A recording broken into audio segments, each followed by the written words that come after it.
au niveau des discours. Notre souci, c'est pas de gagner un débat, c'est pas de faire des phrases choc pour gagner de l'attraction sur les réseaux sociaux. Notre souci, c'est d'être comme Jésus. Et citant Jean 1,14, la parole a été faite chair, elle a habité parmi nous, pleine de grâce et de vérité. Alors, dans toutes ces discussions-là, sur l'identité, sur l'éthique sexuelle, eh bien, on veut être comme Jésus, qui est à la fois grâce, amour, et à la fois vérité. Et puis, pensez un petit peu à l'histoire de l'Église occidentale. Si on est honnête, est-ce que les sociétés et l'Église ont bien traité les minorités sexuelles? Certainement, des fois ça fait assez dur, hein? Certainement, l'aspect vérité était là, mais la grâce était absente. Et puis, il y a une autre tendance, c'est de simplement dire « Ah ben non, le message de la parole de Dieu, sur le bon plan de Dieu pour nos corps, sur l'éthique sexuelle, ben ça, c'est pas important. On évacue la vérité pour seulement parler de la grâce. Dieu nous accepte. Dieu valide n'importe quel comportement. » Alors, les deux attitudes sont erronées. Et nous, comme chrétiens, on va être comme Jésus, c'est-à-dire plein de grâce et de vérité. Alors, c'est sûr que ce dont je vais parler aujourd'hui, ce ne sera pas simple comme un meme partagé sur Facebook, là, comme un slogan, là, ça va être simple, là, puis en une phrase, là, on va régler la complexité de cette discussion-là, puis de comment on peut être des témoins envers des gens qui viennent d'un arrière-plan différent de nous. C'est sûr que comme chrétiens, ça va nous demander de la finesse, du courage, de la foi. Je veux continuer avec juste quelques remarques supplémentaires sur comment tenir cette conversation-là. Et je vous partage une anecdote qui nous vient de Mark Yarhouse, qui est un psychologue, puis son anecdote, elle prend place dans une convention de psychologie, donc de l'Association américaine de psychologie. Puis il nous dit, j'étais dans un panel, donc une présentation scientifique, puis il y a des gens dans un panel en avant. J'étais dans un panel de psychologie dont le sujet était les gens religieux, donc les évangéliques, qui s'interrogent à propos de leur identité sexuelle. Les présentateurs et les modérateurs étaient tous des psychologues activement là, homosexuels. Et chacun d'entre eux expliquait comment, en tant que membre de la communauté gay, ils avaient échoué, ils avaient failli à leur propre peuple en les envoyant vers des communautés religieuses conservatrices. Et ces psychologues-là, ils étaient réellement troublés parce qu'ils sentaient qu'ils avaient failli à leur responsabilité envers leur peuple, en les envoyant vers un groupe qui, selon eux, n'allait pas bien les servir. Alors, Mark Yarhouse, il note qu'il n'est pas du tout d'accord avec la position de ces gens-là. Mais il trouvait qu'il y avait quelque chose de lumineux dans la façon dont ces psychologues-là s'identifiaient avec ces chrétiens-là. Et ça nous renvoie à notre attitude. Parce qu'en ayant cette conversation-là sur l'éthique sexuelle, ben, l'Église, elle doit mener le dialogue en ayant en tête qu'il y en a des chrétiens qui luttent avec des attirances envers les gens du même sexe et qui se posent des questions légitimes, qui veulent être fidèles et qui pour eux, leur identité première, c'est d'être en Christ, mais qui luttent et qui ont besoin d'être supportés là-dedans. Alors que ce soit à l'intérieur de l'Église ou que ce soit à l'extérieur, alors qu'on parle de notre espérance en Jésus, ben on interagit avec des gens qui sont créés à l'image de Dieu. On partage l'amour du Sauveur une personne à la fois. On n'est pas intéressé à des débats où le but, c'est de dire des choses choquantes pour créer des effets. On est intéressé à ce que les gens qui luttent de façon sincère puissent trouver du réconfort, porter les fardeaux les uns les autres, et vous accomplirez ainsi la loi de Christ. Le royaume de Dieu se construit relationnellement, une personne à la fois. Alors, c'est un petit peu dans cette perspective-là qu'il faut, je pense qu'il faut mener cette conversation-là. Tu sais, le contre-exemple, ce serait peut-être de dire, c'est le mois de la fierté gay, on va partir en guerre contre eux autres là-bas, là, qui en veulent à notre existence. Ça, ce ne serait pas le bon discours à avoir. La bonne posture à avoir, c'est de dire, eh bien, nous, on est des gens qui sommes amoureux avec Jésus. Notre souci, c'est que d'autres personnes puissent tomber en amour avec Jésus. Et puis, à partir du moment où Jésus va entrer dans leur vie, il va les convaincre de réévaluer qu'est-ce qu'ils font avec leur corps. Alors, un mot sur l'attitude, et ça c'est extrêmement important parce que, dites-vous, la façon dont on parle des minorités sexuelles dans l'Église, ça peut peut-être être un de nos ados qui se pose ces questions-là à propos de qu'est-ce qu'il y a dans son cœur à lui. Puis là, de savoir, si je ne peux pas être honnête avec mes luttes, puis intégrer ça dans ma marche avec le Seigneur, s'il faut que je demeure 100% silencieux, où est-ce qu'il va être accueilli? Il y a une communauté ailleurs qui veut lui dire, ça c'est ta vraie identité, puis elle est vraiment plus importante que ton identité en Christ. Nous, on va t'accueillir. Alors, certainement, ceux et celles d'entre nous qui luttons avec des attirances envers les gens du même sexe, par exemple, ça doit être possible dans l'Église de le faire, d'être supporté là-dedans, tout comme c'est possible de lutter avec d'autres penchants de notre nature pécheresse. Alors, ça, c'est un petit peu la façon de tenir la conversation, grâce-vérité. Okay? Avant de tourner dans les Écritures, c'est une première conversation aujourd'hui. On va tourner dans plusieurs passages, puis en septembre prochain, on va revenir sur cette discussion-là. Mais avant d'aller dans les Écritures, je veux parler du mot identité. Tu sais, si vous tournez dans les nouvelles, identité, comment je m'identifie comme personne, c'est le mot de l'heure. Le mot de l'heure. Puis quand on parle de l'identité, on fait référence à un ensemble de caractéristiques qui me définissent en tant que personne. Genre d'étiquette. Puis l'identité, ça se construit de façon relationnelle. Fait que, moi, je suis un fils, mon père est là, je suis un fils pour mon père, je suis un mari pour ma femme, j'ai un métier, j'ai tel âge. Il y a toutes sortes de couches à mon identité, puis tous ces ingrédients-là font en sorte que, moi, c'est Marc-André, je m'identifie comme ça. Et donc, comme humain, chacun d'entre vous, on est multidimensionnel. Et dans le discours public, dans peut-être les 10 dernières années, il y a un aspect de l'identité qui est vraiment mis sur la sellette et qui devient quasiment prioritaire sur tous les autres aspects d'identité, c'est l'idée des attirances sexuelles. Alors, quand on parle d'identification, on dit, moi, je m'identifie comme LGBT, par exemple. Et quand une personne va dire, je m'identifie comme LGBT, cette personne-là est en train de dire, ça, c'est la dimension prioritaire par rapport à toutes les autres caractéristiques de ma personne.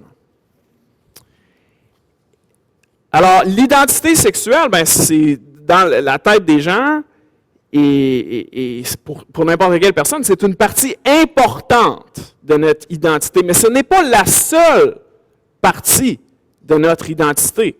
Alors, pour certaines personnes, l'identité spirituelle est une partie vraiment importante de leur identité. Identité spirituelle dans le sens que ça a rapport avec l'Esprit Saint. Ceux qui ont rencontré Jésus de Nazareth, ceux qui l'ont accepté comme leur Seigneur et leur Sauveur, qui sentent qu'ils ont une relation avec lui, pour ces personnes-là, ils sentent qu'à un point de leur vie, ils sont nés de nouveau et leur expérience avec Jésus puis leur expérience avec le Saint-Esprit devient une autre caractéristique là, vraiment majeure de leur identité. Et là, vous voyez un petit peu comment il y a comme un conflit de loyauté qui peut se créer dans une personne qui se pose des questions par rapport à comment est-ce qu'elle se sent dans sa féminité ou dans sa masculinité. Comment est-ce qu'elle se sent dans son attirance sexuelle. Et puis, le monde propose une façon de vivre l'identité. Mais cette personne-là qui se pose des questions, elle a aussi, d'un autre côté, son identité spirituelle. J'ai rencontré Jésus, je veux l'honorer, il est mon Seigneur et mon Sauveur. Alors, sur quoi je la bâtis, cette identité-là? Alors, quand on cherche à se définir comme personne, où est-ce qu'on doit commencer? Alors, ça, c'est un petit peu mon préambule. Je vous ramène à mon introduction, tu sais. Je suis attiré envers les gens du même sexe. Je suis confus, tu sais, qu'est-ce que je fais? Qu'est-ce que la Bible a à dire là-dedans? Eh bien, ce dont je veux parler, c'est différentes dimensions de notre identité selon la Bible, sur lesquelles on peut commencer à réfléchir. Et je vous invite à tourner dans Genèse 1, au verset 26, où on va voir une première dimension certaine de notre identité. Genèse 1, entre les versets 26 à 28.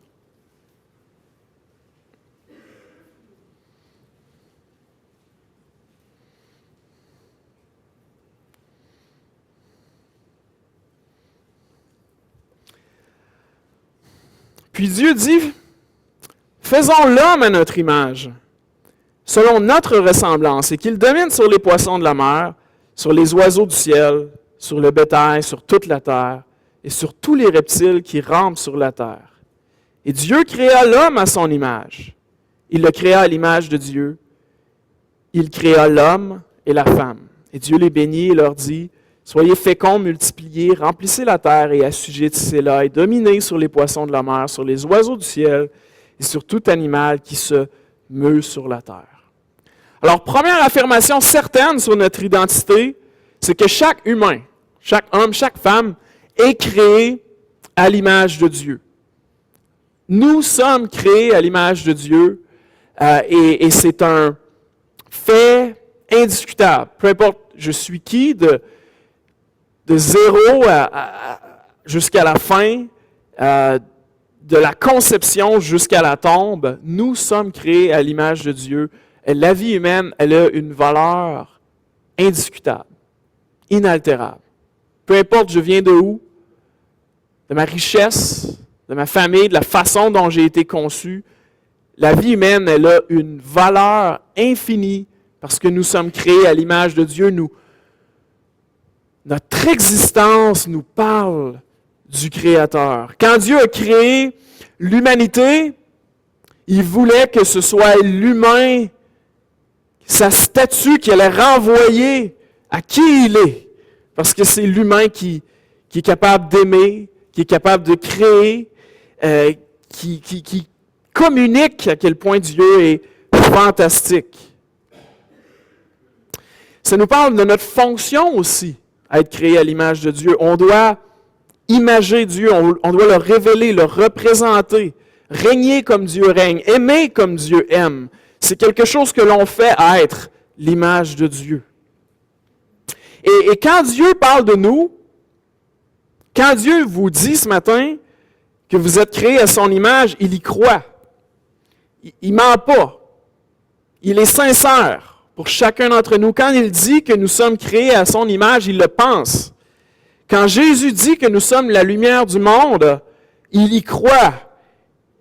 Nous avons la capacité d'entrer dans une pièce puis de l'illuminer. Vous êtes la lumière du monde. Vous êtes créés à l'image de Dieu. Alors ça, c'est un premier point, une valeur certaine pour l'identité de tous et chacun sur terre, peu importe les questions que je me pose sur mon identité, sur mes attirances. Je suis créé à l'image de Dieu. Je suis fait pour le connaître, être connu de lui et être en relation avec les autres. Je veux ensuite parler d'une deuxième dimension certaine de notre identité pour tous les humains. Et je vous invite à tourner dans Genèse 3. Cet autre aspect de notre identité,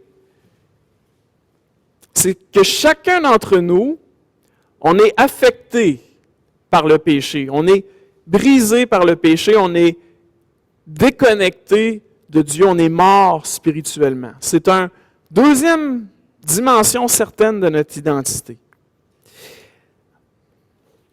Je vous invite à relire 2:17, Genèse 2:17, verset 16.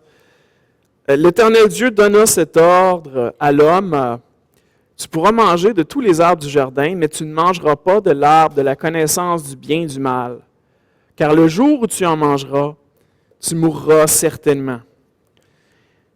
Le jour où tu en mangeras, tu mourras certainement.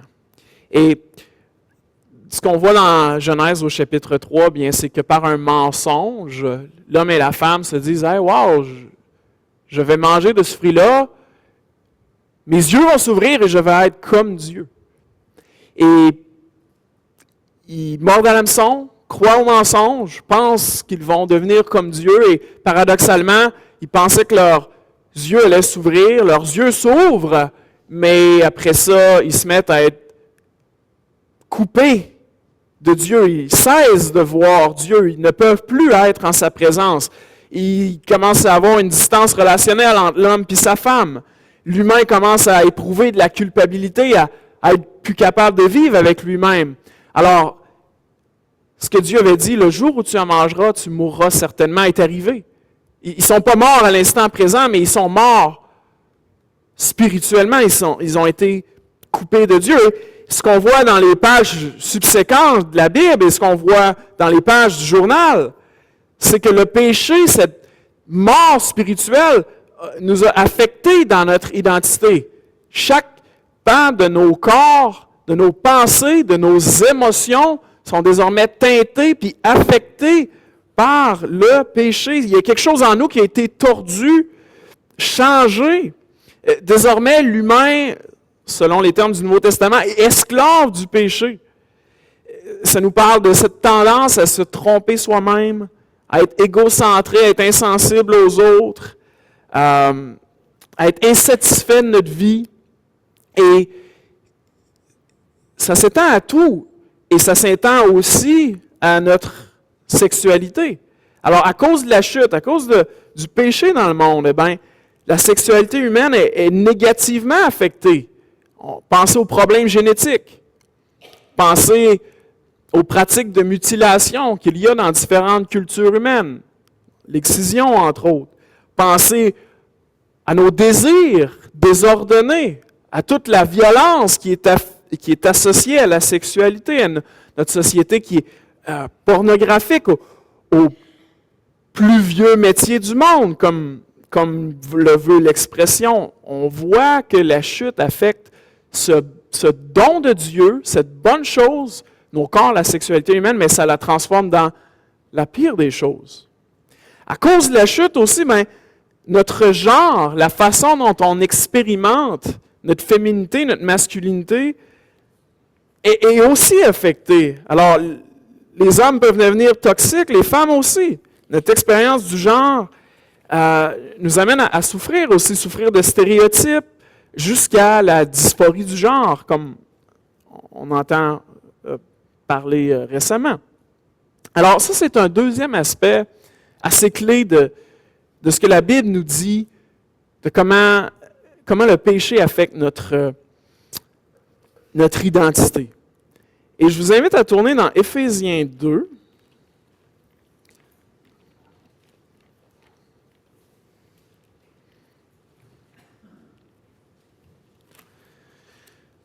Éphésiens 2, s'il vous plaît.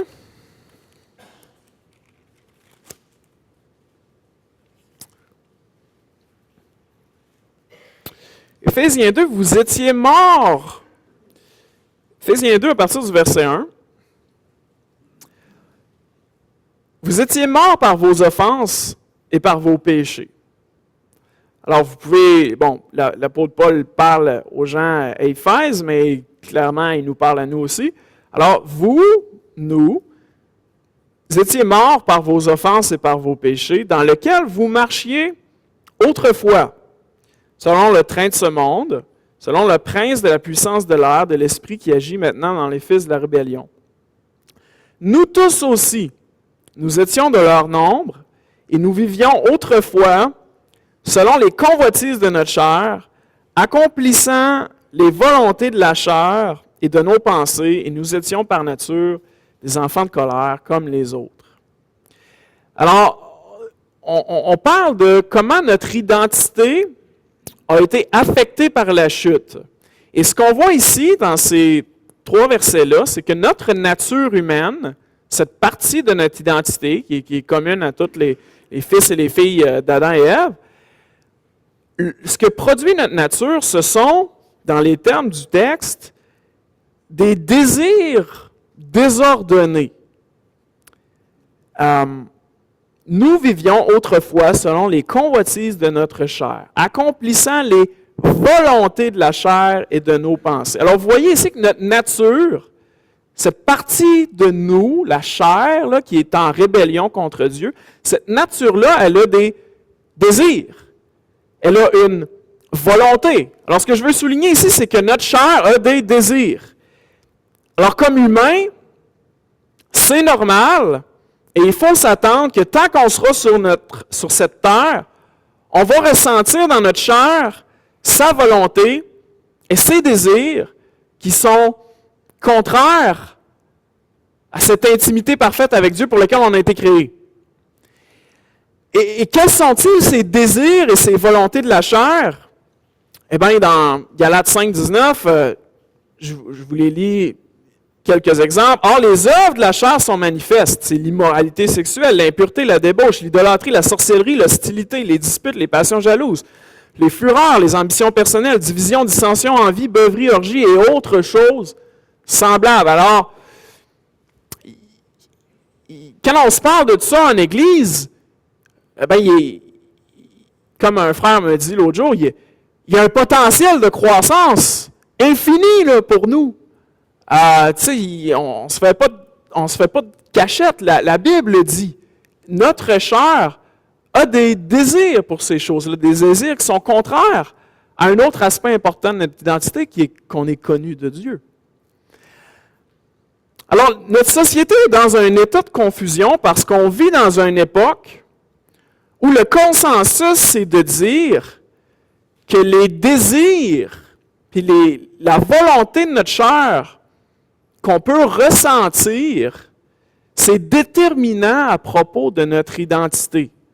Alors, si j'ai ces désirs-là dans mon cœur, ben, ça doit absolument dicter mon identité. Alors, j'ai des attirances envers les gens du même sexe, et la société va nous dire, eh bien, ça c'est parce que c'est ce que tu es. Tu es ça. Alors, tu dois agir en conséquence avec qu'est-ce qui est dans ton cœur. Alors, quand on parle des désirs de la chair et de ce qui se produit, quand on les ressent, ben la partie de nous qui ressort, c'est nos désirs qui sont affectés par la chute. Et chacun d'entre nous, chaque humain, comprend ça parce qu'on est tous comme ça. Et le fait qu'on ressente ces désirs-là ne dit absolument rien à propos de qui qu'on est en tant que personne. et de notre création à l'image de Dieu. Ça ne veut pas dire que ta destinée puis ton identité est décidée, par exemple, par un script culturel qu'une communauté voudrait t'imposer. Ça veut juste dire que tu es un humain, comme tous les humains, avec une nature qui est pécheresse, et parce que tu es un pécheur, comme tous les humains, ben, tu désires ces choses-là que tu n'as pas été créé pour désirer.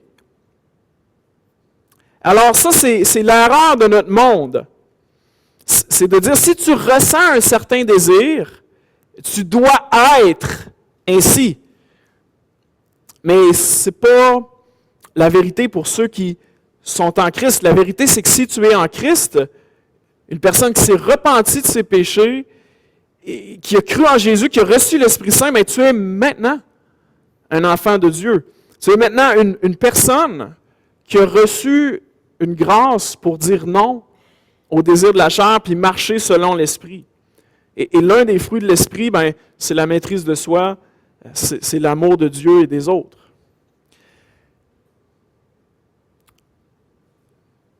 Mais soyons vrais, ne soyons pas surpris quand notre chair se met à se manifester, quand on a besoin d'être supporté, parce qu'il y a une lutte réelle et significative en dedans de nous. On est humains, créés à l'image de Dieu, mais nous sommes pécheurs. Deux couches importantes de notre identité. Nous avons ces désirs et ces passions-là qui sont contre Dieu, mais on a aussi un grand prêtre parfait qui compatit avec nos difficultés, quelles qu'elles soient, et qui nous donne la grâce opportune au moment où on en a besoin. Alors, je reviens encore avec notre question d'introduction. J'ai ces attirances-là. Là. Comment me comprendre? Comme personne qui a mis son identité en Christ, mais qui, en même temps, qui lutte, puis qui dit, ben, peut-être que le modèle que le monde m'offre, ça ne se réconcilie pas avec les deux, tu sais. Eh bien, quand on parle d'attirance envers les gens du même sexe, on peut faire 3 niveaux de distinction. On peut parler d'attirance, on peut parler d'une orientation, puis on peut parler d'une identité. Alors, quand on parle d'une attirance homosexuelle, ben, c'est un langage qui décrit ce qu'une personne ressent. C'est un fait. Okay? Comme personne, par exemple, je suis 100% attiré vers les gens du même sexe. C'est une façon descriptive, mais ça ne nous parle pas de ça ne vous parle pas de mon comportement. Ça ne vous parle pas de si j'ai décidé de m'actualiser dans ce style de vie-là. Ça ne vous parle pas de est-ce que j'ai bâti mon identité sur ces désirs qui sont en moi.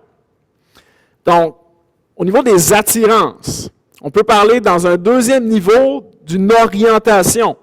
Alors, quand une personne dit avoir une orientation homosexuelle, ben, elle dit que ces attirances-là sont d'une telle intensité, puis sur une longue période, qu'elle semble être orientée vers les gens du même sexe. Mais encore là, ça ne nous dit rien de si elle le vit, de si elle a décidé, par exemple, d'avoir un compagnon du même sexe, etc. Là où ça devient confrontant avec la vérité biblique, c'est le troisième niveau, quand on va parler d'une identité homosexuelle. Alors là, on n'est plus dans un langage qui est descriptif, mais dans un langage qui est directif. Alors, c'est une étiquette, disons, je suis gay. C'est une étiquette que les gens vont utiliser qui va référer à un tas d'images culturelles. Alors, on peut penser au coming out, à la culture gay, à la célébration de la fierté, d'un style de vie. Alors là, à ce moment-là, on n'est plus simplement dans les désirs, mais voici le style de vie que je veux vivre. Et ça, ben, pour les personnes qui sont au Seigneur et qui veulent se comprendre, de penser à cette dimension-là de notre identité avec ces 3 distinctions-là, ben, vous voyez comment ça peut être pratique. Parce que c'est pas parce que j'ai ces désirs-là dans mon cœur que je vais nécessairement vouloir rejeter le Seigneur Jésus, rejeter l'éthique sexuelle biblique. Je peux certainement être capable de dire, ben j'ai des attirances, mais pour moi, l'identité qui est la plus importante, la façon dont je veux honorer Jésus avec ma vie, ben c'est de ne pas faire de ces attirances-là mon identité, de ne pas en faire mon style de vie. Je ne sais pas si vous voyez, comme pour une personne qui se pose ces questions-là, qui dit « j'aime Jésus, mais en même temps j'ai ces attirances-là », comment ces trois niveaux de langage-là peuvent lui permettre de se comprendre, tout en étant capable de dire « ben moi, par fidélité pour le Seigneur, je veux construire ma vie sur une autre façon de me comprendre que, disons, celle de la culture populaire me suggère. » Je poursuis cette réflexion-là en vous parlant un petit peu de comment notre culture voudrait que quelqu'un parmi nous qui se pose des questions sur ses attirances, comment il voudrait la culture que eux autres se comprennent. Eh bien, si vous pensez aux chansons de notre culture populaire, je pense à la chanson de Lady Gaga, « You were born this way », t'es né de cette façon-là, Dieu ne fait pas d'erreur. Dans le script, si je peux dire, le script que la communauté LGB suggère, c'est un script de découverte. Ton identité LGB, elle est voulue par Dieu. C'est ce qu'ils vont avancer. Ton attirance envers les gens du même sexe va te permettre de te découvrir comme tu es vraiment. Et c'est au centre de qui tu es comme personne. Puis c'est nécessaire que tu vives ça pour ton bonheur. Alors, dans leur script, leur message d'acceptation d'eux-mêmes qu'ils envoient aux gens qui ont ces désirs-là, ben c'est comme une découverte, tu sais. Découvre qui tu es vraiment, accepte ces désirs-là, accepte de bâtir ton identité autour de ça. Tes attirances vont te dire qui tu es vraiment. Alors, dans ce qu'il y a d'attirant là-dedans, ben certainement c'est très accueillant, tu sais. Ah, à l'Église, ils ne te comprennent pas, ils ne te supportent pas, il faut que tu restes en silence. Alors nous, on va t'accueillir, nous, on va t'aider à t'épanouir comme tu es vraiment. Comme chrétiens, comme peuple de Dieu, eh bien, nous, on offre un script différent. On offre le script de l'identité en Jésus. Alors, il y a plusieurs chrétiens qui choisissent de ne pas laisser leur désir être dicté par leur identité. Alors, voici comment ces frères et ces sœurs-là vont réfléchir à leur identité. Là, le premier point, c'est que leur attirance envers les gens du même sexe ne font pas partie de ce qui leur permet de se découvrir comme ceux qui sont vraiment. C'est une partie de leur identité. J'ai cette lutte-là, mais ce n'est pas là-dessus que je veux la bâtir au complet. C'est pas ce qui définit mon identité. Deuxième point, ben, oui, les attirances homosexuelles font partie de ce que je ressens, mais c'est pas le dernier mot. Il y a d'autres choses de plus importantes dans mon identité que je veux honorer avant d'honorer ces désirs-là.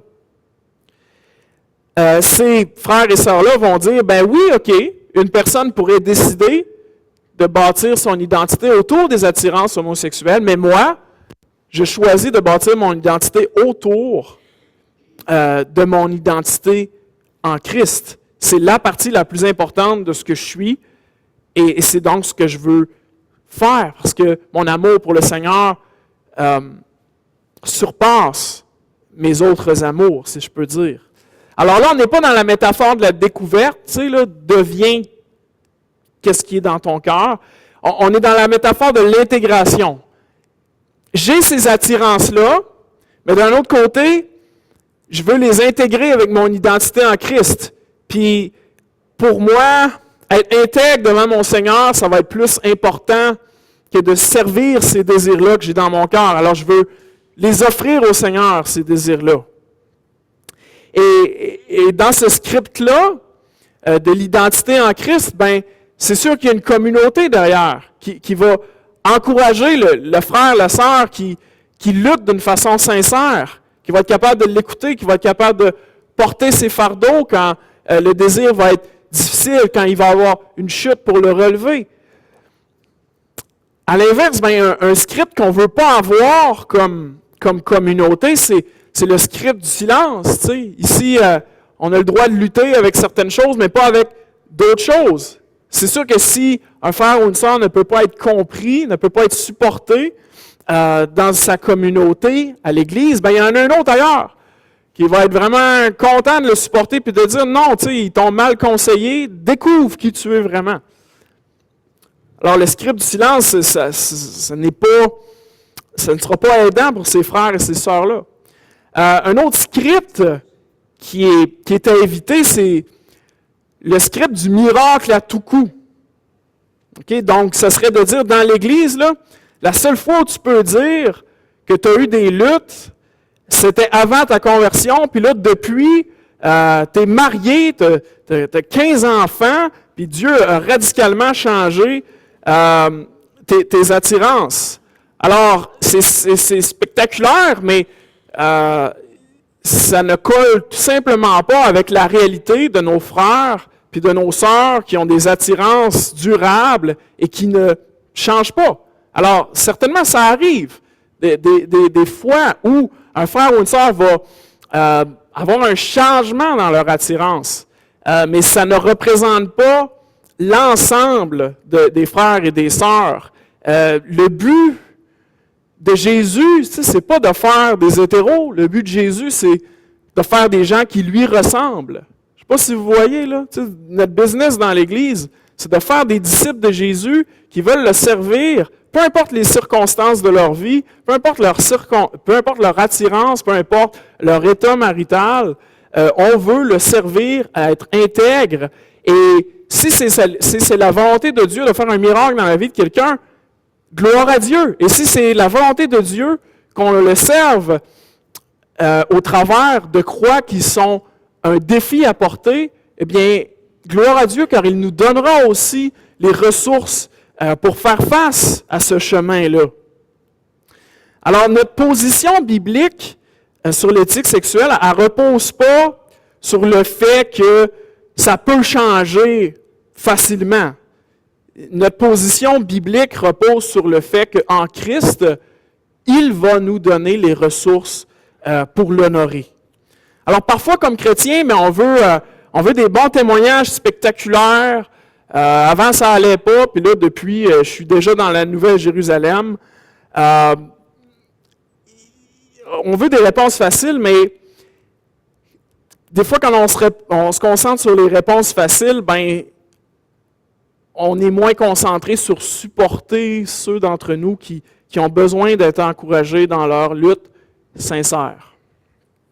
Alors, le modèle du silence ou le modèle 100% miraculeux, il est inadéquat parce que le croyant, il ne peut pas être connu, il ne peut pas être compris, il ne peut pas être consolé, il ne peut pas être écouté.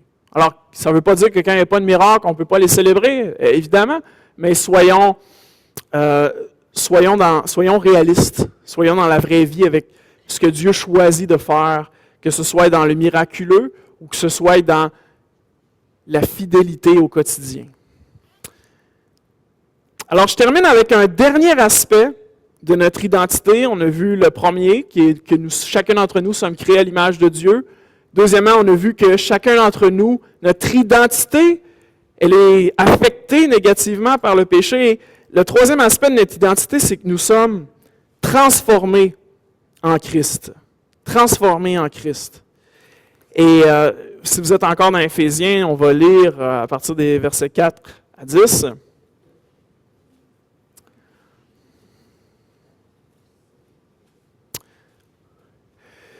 Mais Dieu, qui est riche en miséricorde, à cause du grand amour dont il nous a aimés, nous qui étions morts par nos offenses, nous a rendus vivants avec Christ. C'est par grâce que vous êtes sauvés. Alors si ce matin vous vous dites, je veux être sauvé, Éphésiens 2, 5, vous dites, je veux être sauvé, mais Dieu ne peut pas me sauver parce que je ne suis pas sauvable.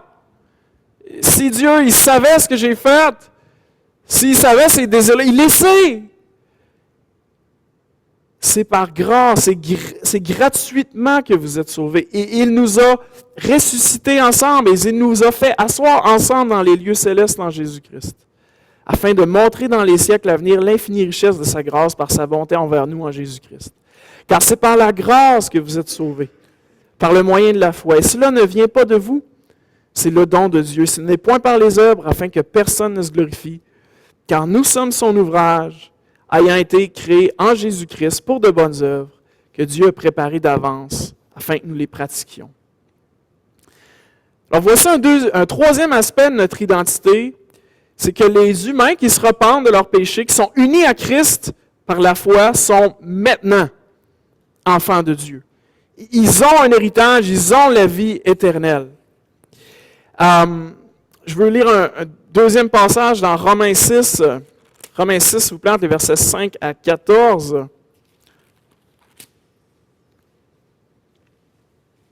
Romains 6, entre les versets 5 à 14.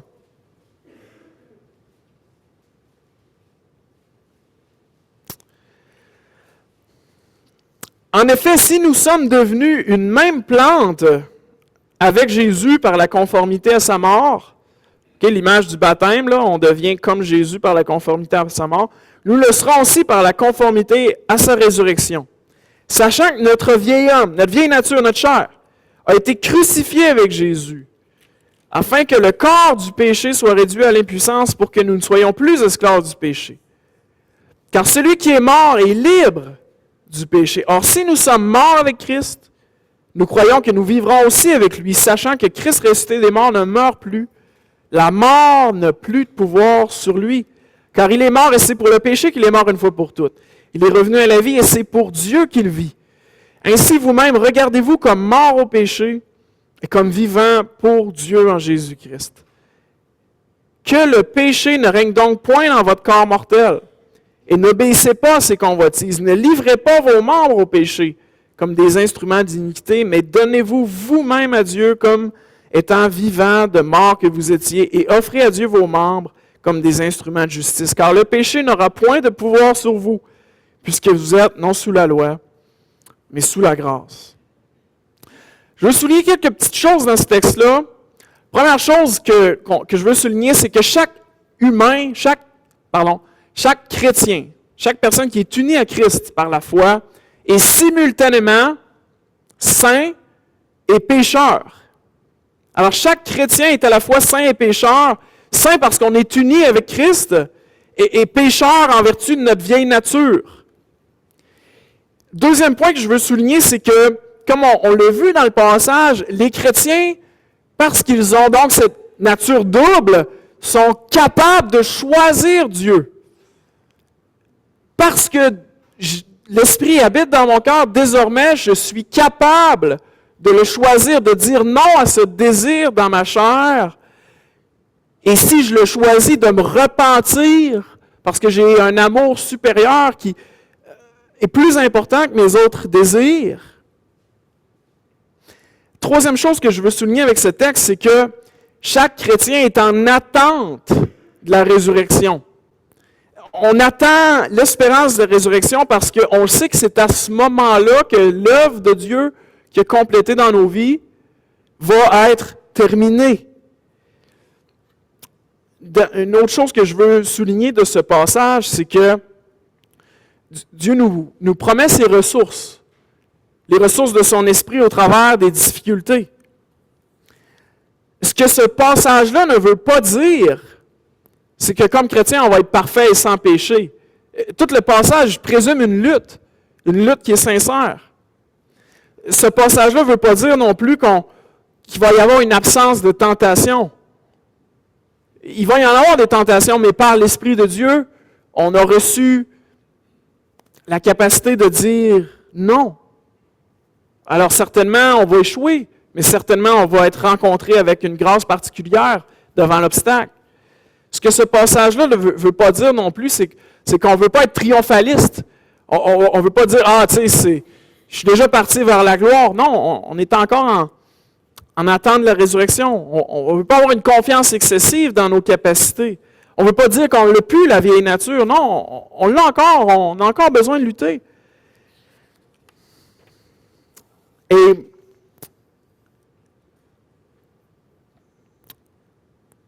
comme je veux terminer avec une petite réflexion sur c'est quoi les attentes qu'on peut avoir avec notre lutte avec le péché. Peu importe ce qui nous concerne ce matin, peu importe la lutte que vous avez dans votre cœur. Eh bien, chacun d'entre nous ce matin, on attend la résurrection. On a cette espérance-là. Lorsque le reste de ce qu'on est va être conformé à l'image de Christ dans notre corps, dans nos désirs. Puis, une première option, c'est d'être pessimiste. Le monde va nous dire, tu vas être toujours misérable. Si tu choisis d'obéir à Christ en premier, tu vas être toujours misérable. Ça, ce n'est pas une position biblique, c'est un mensonge duquel il faut se guérir. Et le Seigneur veut te rencontrer si tu te cédé à ce pessimisme-là. Une deuxième fausse opinion, ce serait le triomphalisme. Ça, on rencontre ça parfois dans certaines églises. C'est de dire qu'on n'a plus de désir pécheur. Okay? Depuis que je suis chrétien, je suis parfait, je ne lutte plus. Puis, voici comment, d'une façon concrète, ça se rencontre. Si tu avais prié, as-tu essayé de prier là-dessus? Si tu avais essayé de prier là-dessus, tu les aurais plus, ces désirs-là. Alors, soit Dieu te déteste, parce que s'il t'aimait, il aurait répondu à ta prière, ou soit tu n'as pas assez de foi. Alors, si tu n'as pas assez de foi pendant 50 ans, ça devient difficile d'être joyeux dans la vie chrétienne. C'est comme un genre d'évangile de la prospérité, là, mais appliqué à nos difficultés personnelles. L'espérance chrétienne qui est réaliste, là, c'est de dire que oui, Dieu peut te transformer s'il le veut. Ou Dieu peut t'équiper pour lui être fidèle au travers des luttes. Une Église qui croit ça, là, qui n'est pas dans le pessimisme, hein, just too bad, hein, ou dans le triomphalisme, t'es juste à une prière d'être ressuscité, dans le fond, là, tu sais. Mais qui est entre les deux, une espérance chrétienne réaliste. Oui, Dieu peut faire un miracle, et oui, Dieu peut choisir de t'accompagner au travers de cette lutte sincère-là. Et une Église qui croit ça, ne va pas humilier ceux qui ont des luttes. Une Église qui croit ça va les écouter, va les supporter, va être une famille pour elles avec leur fardeau. Alors portez les fardeaux les uns des autres, vous accomplirez ainsi la loi de Christ.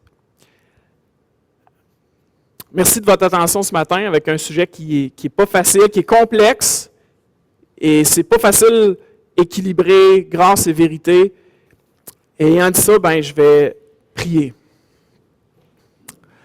Alors, notre Dieu, on est quelques-uns de tes enfants rassemblés ce matin sur Malraux. On veut te remercier de ta présence parmi nous. Seigneur, on veut t'honorer en étant une Église qui se supporte les uns les autres avec nos fardeaux. On veut être une Église qui est à la fois pleine de grâce et de vérité. Et puis, donne-nous d'interagir ensemble de cette façon-là. Seigneur, on veut être des témoins fidèles durant ce mois qui est particulier. Et puis, merci de comment tu nous as bénis hier à la vente de garage. Merci de cette nouvelle semaine qui commence. Et c'est dans le nom de Jésus que je prie ces choses. Amen. Bonne semaine sur Zoom aussi.